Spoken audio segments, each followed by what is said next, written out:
La autoridad y la sumisión. Por Watchman Nee. No es suficiente que alguien se someta a las órdenes. En esta se expresa la voluntad, la cual a su vez contiene la ley de vida. Solamente cuando uno se somete a la ley de vida, puede tener una sumisión perfecta. Si la sumisión no es igual a la del cuerpo cuando se somete a la cabeza, no se puede hablar de sumisión verdadera, ya que habrá en ella un elemento de renuencia. El Señor nos puso en su cuerpo, donde la unión y la sumisión son perfectas. Es maravilloso que la mente del Espíritu Santo pueda expresarse por los miembros del cuerpo. No existe posibilidad alguna de separar a dos miembros y hacerlos unidades completas en sí mismas.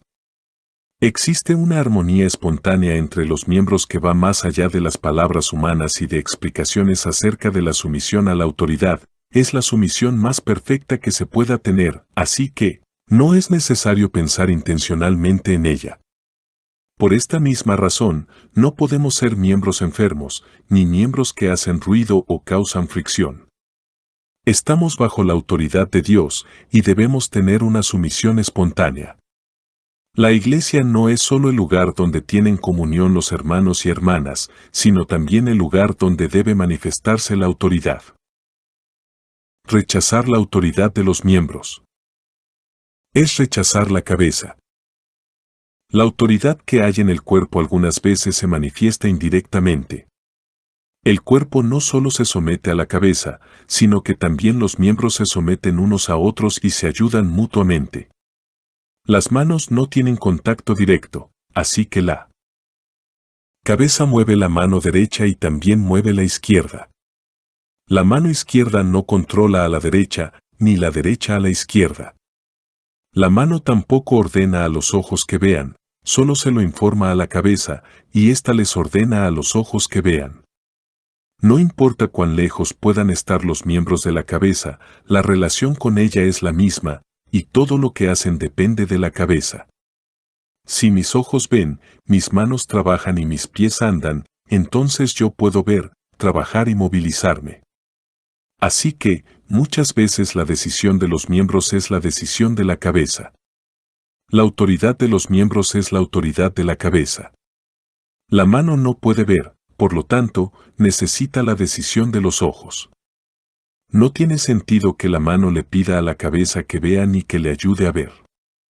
Esto es imposible, pero muchas veces ese es el problema de los hijos de Dios. En consecuencia, debemos tomar a los demás miembros como autoridades delegadas por la cabeza. La mano tiene su función, el pie la suya, y los ojos la suya. Por lo cual debemos aceptar la función de otros como nuestra. No podemos rechazar la función de los demás miembros. Si el pie rechaza a la mano, está rechazando a la cabeza. Si nosotros aceptamos la autoridad de los miembros, estaremos aceptando la autoridad de la cabeza. Cada miembro es mi autoridad dentro de la comunión. Aunque la función de la mano es muy importante, debe aceptar la función de los pies cuando tenga que trasladarse a otro lugar. La mano no puede detectar el color, por lo cual necesita la autoridad de los ojos. La función de los miembros es su autoridad. La autoridad equivale a las riquezas de Cristo. Es imposible que un miembro sea todo el cuerpo. Por esta razón, cada uno de nosotros debe mantenerse en su posición como miembro, recibiendo la función de los demás miembros. Cuando otros ven y escuchan, yo puedo ver y escuchar. Recibir la función de los miembros es recibir las riquezas de la cabeza. No hay ningún miembro que sea independiente. Yo no soy más que un miembro. Un miembro no puede hacer la labor de todo el cuerpo. Lo que los demás miembros hacen es lo que el cuerpo hace. En la actualidad, los ojos vieron algo, pero la mano dice que no ha visto nada y espera hasta que vea algo. El hombre desea tenerlo todo y hacerlo todo, no quiere recibir la provisión de los demás miembros. Esto lo empobrece y lleva a la iglesia a una condición de pobreza. Cuando los ojos son iluminados, todo el cuerpo recibe luz. Cuando los oídos oyen, todo el cuerpo oye. Siempre pensamos que el propósito de la autoridad es reprimirnos, castigarnos y avergonzarnos. Estamos muy equivocados, porque Dios no piensa así. Él usa su autoridad para suplir lo que nos falta. Dios estableció su autoridad para impartir sus riquezas y para suplir lo que les falta a los débiles. Dios no puede esperar hasta que alcancemos cierta etapa o hasta que hayan pasado años a fin de mostrarnos algo. Si ese fuera el caso, deberíamos pasar por innumerables días oscuros y dolorosos. Esto sería como cuando un ciego guía a otro ciego. ¿Cuánta pérdida sufriría Dios? Esta es la razón por la cual Dios primero trabaja en las personas a quienes va a usar, a fin de que cuando nos las dé como autoridad para que nos ayuden a aprender a ser sumisos, podamos recibir lo que de otra manera jamás podríamos recibir. Sus riquezas serán nuestras riquezas. Si pasamos por alto esto, tendremos que pasar por muchos años sin recibir lo que ellos ya aprendieron. La gracia de Dios para con nosotros es múltiple.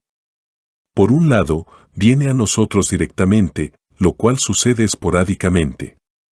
Por otro lado, Dios nos da sus riquezas de una manera indirecta. En la Iglesia Dios ha establecido hermanos y hermanas para que sean autoridades sobre nosotros. Por medio de su discernimiento, que viene a ser nuestro, podemos recibir las riquezas de Cristo sin tener que pasar por los sufrimientos que ellos pasaron. En la Iglesia hay mucha gracia para todos y no para uno solo. Cada estrella tiene su propia gloria. Por lo tanto, la autoridad viene a ser las riquezas de la Iglesia. Las riquezas de un individuo son para muchos. Rebelarse es tomar el camino de la pobreza, y rechazar la autoridad es rechazar el canal por el cual se reciben la gracia y las riquezas. Las funciones delegadas son la autoridad delegada. Nadie se atreve a decir que no se va a someter a la autoridad del Señor. Pero también debemos someternos a la autoridad coordinada de los miembros y darnos cuenta de que todos los miembros están unidos, y si no queremos recibir ayuda de los miembros, estaremos en rebelión. Algunas veces el Señor abastece a un miembro directamente, y otras veces Él usa a un miembro para abastecer a otro. Cuando la cabeza les dice a los ojos que vean, todo el cuerpo ve lo que los ojos perciben, porque cuando los ojos ven, todo el cuerpo ve. La función que le toca a cada miembro, que es la autoridad que se le delega, también es la autoridad de la cabeza. Si hay algunos miembros que piensan que pueden ver por su propia cuenta, estarán en rebelión. No podemos ser tan necios como para pensar que somos omnipotentes. No olvidemos que somos simplemente miembros y, por ende, necesitamos recibir la función de los demás miembros. Cuando nos sometemos a la autoridad de la función de la vista, no habrá ninguna barrera entre nosotros y la cabeza, porque el suministro se halla en la autoridad.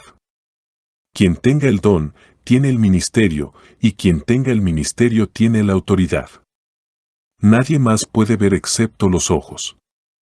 Si queremos ver, debemos someternos a la autoridad de los ojos y recibir su provisión. El ministerio delegado por Dios es su misma autoridad, por lo tanto, nadie debe rechazarlo. Todos aceptan la autoridad directa de Dios, pero Dios desea que nos sometamos a las autoridades indirectas, es decir, a las autoridades delegadas, de tal manera que podamos recibir el suministro espiritual. La sumisión en vida es fácil. Para los incrédulos y los israelitas, la sumisión es difícil, debido a que ellos no están relacionados en vida con los demás incrédulos ni los israelitas lo están entre ellos. Pero nosotros estamos relacionados en vida. Por lo tanto, no es difícil someternos, porque internamente todos somos uno, y somos partícipes de la misma vida y del mismo Espíritu Santo, quien dirige todas las cosas. La sumisión mutua nos lleva a un estado de gozo y de descanso. Si tomamos todas las cargas sobre nuestros hombros, nos agotaremos. Pero si las distribuimos entre todos los miembros, la tarea será liviana. Si estamos dispuestos a dejarnos restringir por el Señor, hallaremos verdadero reposo. Por lo tanto, someternos a la autoridad de los miembros es un gran descanso.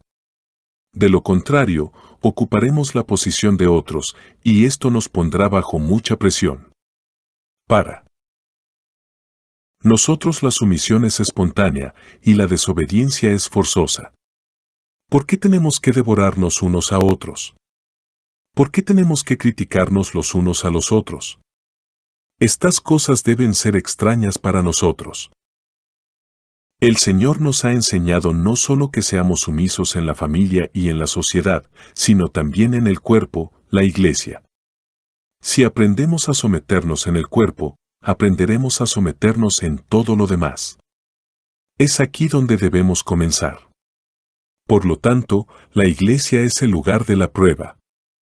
Si no aprendemos aquí, no tendremos éxito en ningún otro lugar. Si aprendemos bien la lección en la iglesia, nuestro problema con el reino, con el mundo y con el universo entero quedará resuelto.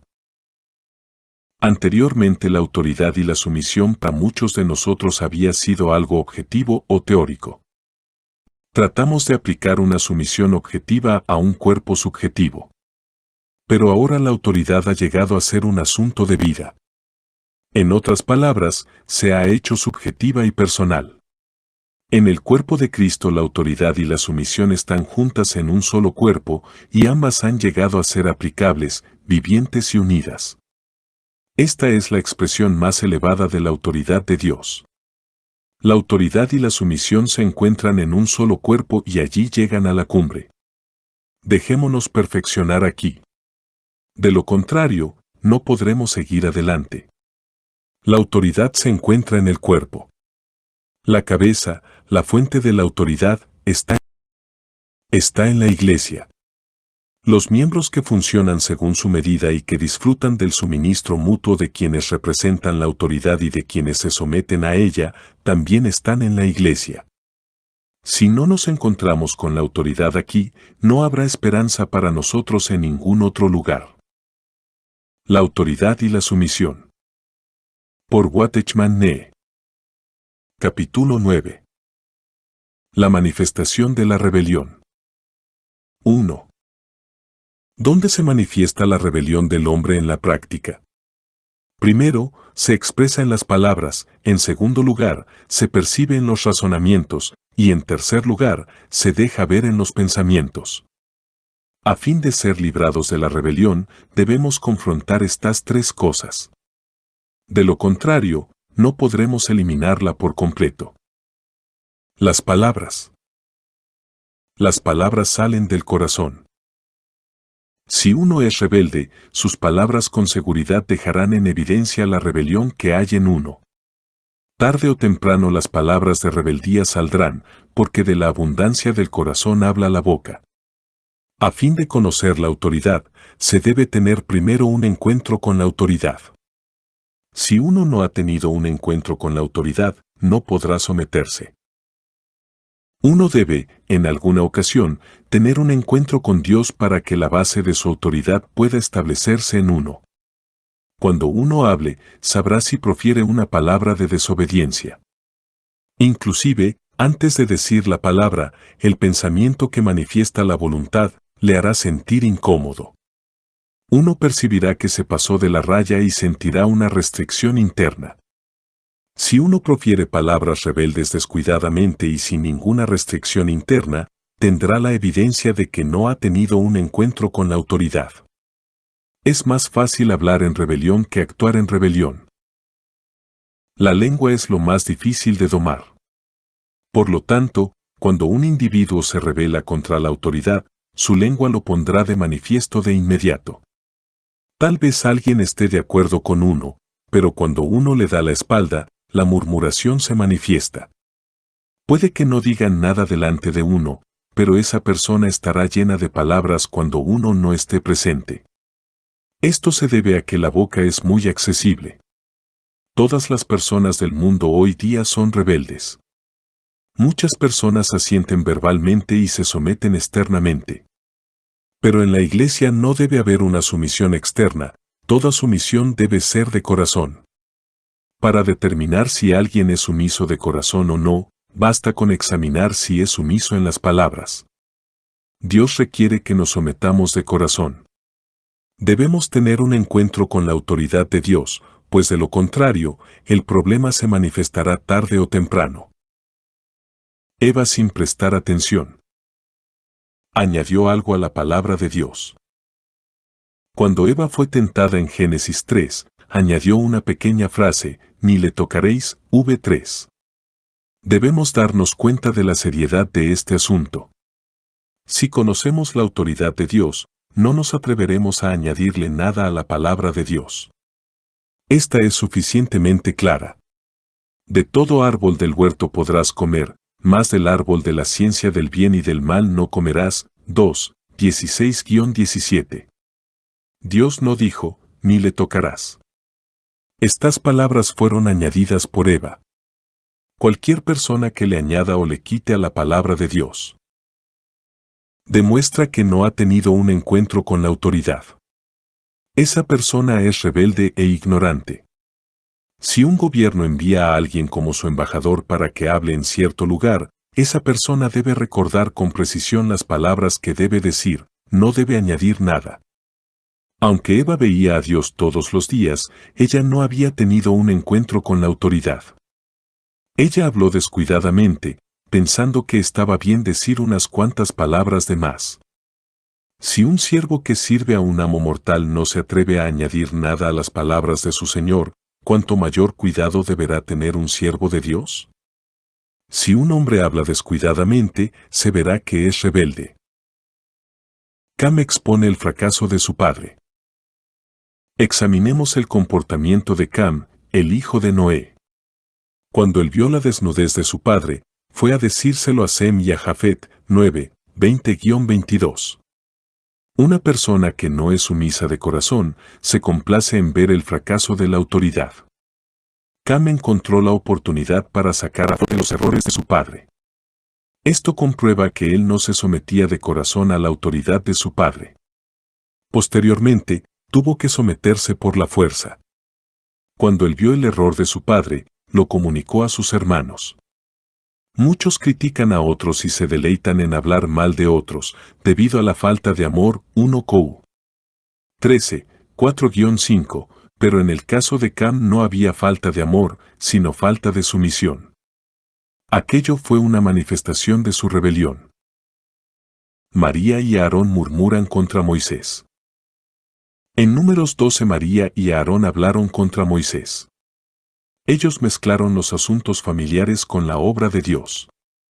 Solo Moisés había sido llamado por Dios, mientras que María y Aarón eran solamente sus ayudantes.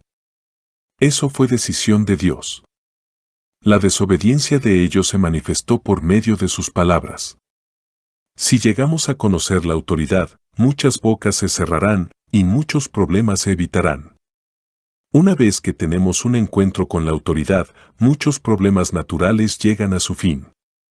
Las palabras de María no parecían sobrepasarse. Lo único que ella dijo fue, solamente. ¿Por Moisés ha hablado Jehová? ¿No ha hablado también por nosotros? V2. Pero ante Dios esto fue una murmuración. V8. Tal vez ellos no dijeron muchas palabras. Quizás solo una décima parte de lo que pensaban salió a la luz, el 90% seguía escondido. Tan pronto se manifiesta un espíritu rebelde en el hombre, Dios lo detecta a pesar de lo delicadas que sean las palabras proferidas. La rebelión se manifiesta en las palabras. Una palabra rebelde deja en evidencia la rebelión, no importa cuán fuerte ni cuán débil sea lo dicho. El séquito de Coré ataca a Moisés. En Números 16, cuando el séquito de Coré y los 250 líderes se rebelaron, vemos que su rebelión se manifestó con palabras. Ellos expresaron verbalmente todo lo que había en sus corazones, pues irrumpieron con una reprensión pública. Aunque María había murmurado, lo hizo de una manera reservada, por lo cual todavía era posible que fuera restaurada. Pero el séquito de Coré no tuvo ninguna restricción. Ellos manifestaron abiertamente su querella. Podemos ver que también la rebelión tiene diferentes grados. Algunos tienen más escrúpulos y pueden ser restaurados. Pero los que no tienen ninguna restricción y se desenfrenan por completo, abren las puertas del Hades para ellos mismos, y éste se los traga. No solamente el séquito de Coré habló mal de Moisés y Aarón, sino que también los atacó públicamente. Esto fue tan serio que Moisés se postró sobre su rostro. ¿Cuán serias fueron las acusaciones de ellos? Basta ya de vosotros, ¿por qué pues os levantáis vosotros sobre la congregación de Jehová? Reconocemos solamente que Jehová está entre nosotros. Toda la congregación es santa. No reconocemos la autoridad de ustedes. Ustedes hablan por su propia cuenta. Vemos, entonces, que todo el que escucha exclusivamente la autoridad directa de Dios y rechaza la autoridad delegada, se halla en el principio de rebelión. Si uno se somete a la autoridad, con seguridad restringirá sus palabras y no hablará descuidadamente. En Hechos 23 Pablo fue puesto a prueba. Puesto que era apóstol y profeta, habló desde la posición de profeta a Ananías, el sumo sacerdote, diciendo, Dios te golpeará a ti, pared blanqueada, v3. Pero dado que también era judío, cuando oyó que Ananías era el sumo sacerdote, inmediatamente cambió de actitud y dijo, no maldecirás a un príncipe de tu pueblo, v5. Cuán cuidadosas fueron sus palabras y cuánto restringió su lengua. La rebelión se relaciona con andar en pos de los deseos de la carne. La rebelión del hombre se relaciona con complacerse en la carne. En 2 de Pedro 2:10, la carne y la lujuria se mencionan primero, y luego se habla de aquellos que menosprecian el señorío, lo cual se manifiesta en las palabras de murmuración y de rebelión. Las personas, por lo general, solo se asocian con los de su misma clase y solo se comunican con ellos. Las personas rebeldes siempre acompañan a los que andan tras los deseos de la carne y a los que son arrastrados por los deseos corruptos y menosprecian el señorío. A los ojos de Dios, los que van en pos de la carne, los que se dejan llevar de sus deseos corruptos y los que menosprecian el señorío, están en la misma categoría. Tales personas son arrogantes, obstinadas y no temen injuriar a las potestades superiores. Pero quienes conocen a Dios temen por ellos mismos y saben que solo el que tiene una boca corrupta puede proferir injurias. Si conocemos a Dios, nos arrepentiremos, porque sabemos cuánto aborrece Dios la rebelión. Los ángeles estuvieron bajo aquellos que tenían el señorío y, por eso, no se atreven a injuriarlos ni a hacerles frente con un espíritu altivo ni por medios rebeldes. Por lo tanto, si vivimos delante de Dios, no podemos murmurar contra otros. Debemos tener presente que es posible usar palabras de rebeldía aún en nuestras oraciones. David podía decir sin reservas que Saúl era el ungido de Dios, lo cual comprueba que él conservó su posición. El poder de Satanás es establecido sobre la base de la iniquidad, pero los ángeles no sobrepasaron el límite que les corresponde. Pedro usó esto como ejemplo, para mostrarnos que si los ángeles se comportan de esta manera, cuanto más nosotros deberíamos comportarnos igualmente, v11. Existen solamente dos cosas que le ocasionan al creyente la pérdida de su poder. Una es el pecado y la otra es hablar mal de los que están por encima de él. Además, Mateo 12, 34-37 también dice que de la abundancia del corazón habla la boca. En el día del juicio, seremos juzgados como justos o pecadores según lo que hayamos dicho. Esto nos muestra que hay diferencia entre las palabras y los pensamientos. Si no expresamos palabras, existe la posibilidad de que seamos preservados. Pero si las palabras salen, todo saldrá a la luz. Por esta razón, la desobediencia de corazón no es tan terrible como hablar públicamente. Hoy día los cristianos pierden más su poder por lo que sale de su boca que por su comportamiento. Verdaderamente lo que sale de la boca trae la mayor pérdida de poder. Todos los rebeldes tienen problemas con su manera de hablar. Por lo tanto, si un hombre no puede restringir sus palabras, no podrá restringirse a sí mismo en ningún otro aspecto. Dios reprende severamente a los rebeldes. Examinemos nuevamente 2 Pedro 2:12, donde dice, como animales irracionales destinados por naturaleza para presa y destrucción. Esta es la expresión más fuerte de la Biblia, no hay una reprensión más severa que esta. ¿Por qué reprende Dios a tales personas diciéndoles que son como animales? Porque ellos carecen de sentimientos. La autoridad es el tema más importante de la Biblia. Por eso, rebelarse contra Dios es el más serio de los pecados. La boca no puede hablar livianamente. Tan pronto como una persona tiene un encuentro con Dios, restringe su lengua y siente temor de murmurar contra las potestades superiores.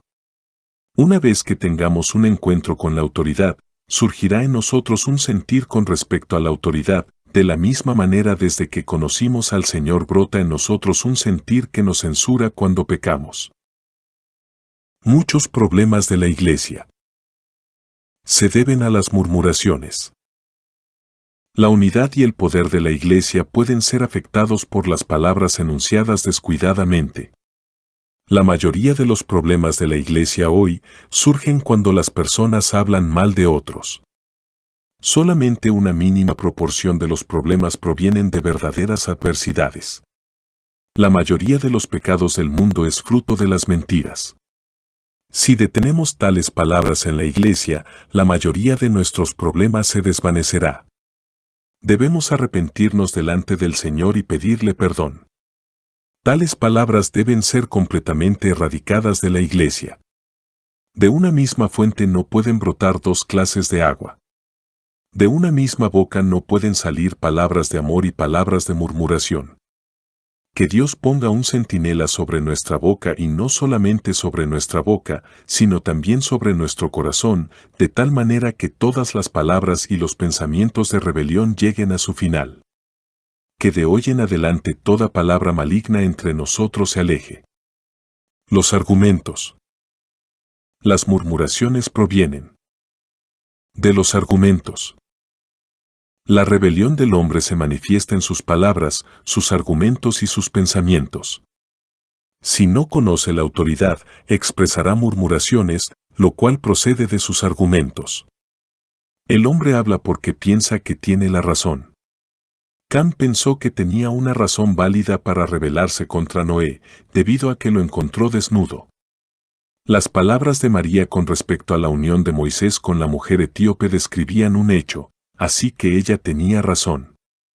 Pero los que se someten a la autoridad no viven encerrados en sus argumentos. El séquito de Coré y los 250 líderes dijeron que Moisés y Aarón no debían levantarse sobre ellos, porque toda la congregación era santa y porque Jehová estaba en medio de ellos. Una vez más la rebelión de ellos tenía un argumento lógico como base. Las palabras de rebelión a menudo provienen de argumentos razonables. Datán y Abiram también aducían una razón. Ellos culparon a Moisés de no haberlos introducido en la tierra que manaba leche y miel y que no les había dado tierras ni viñas, por el contrario. Todavía vagaban por el desierto.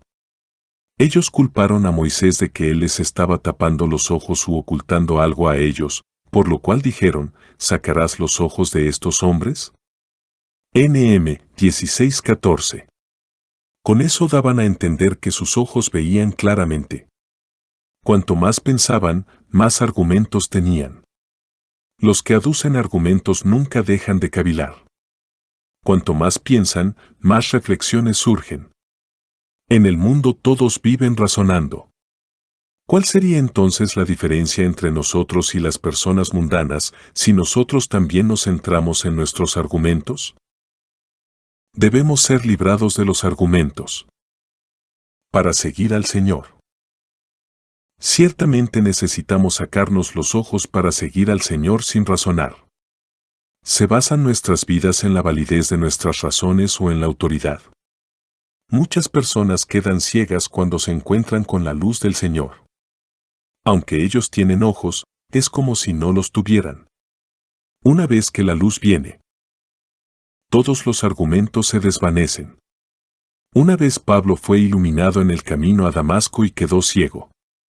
De ahí en adelante no se volvió a preocupar por sus argumentos. HCH 938.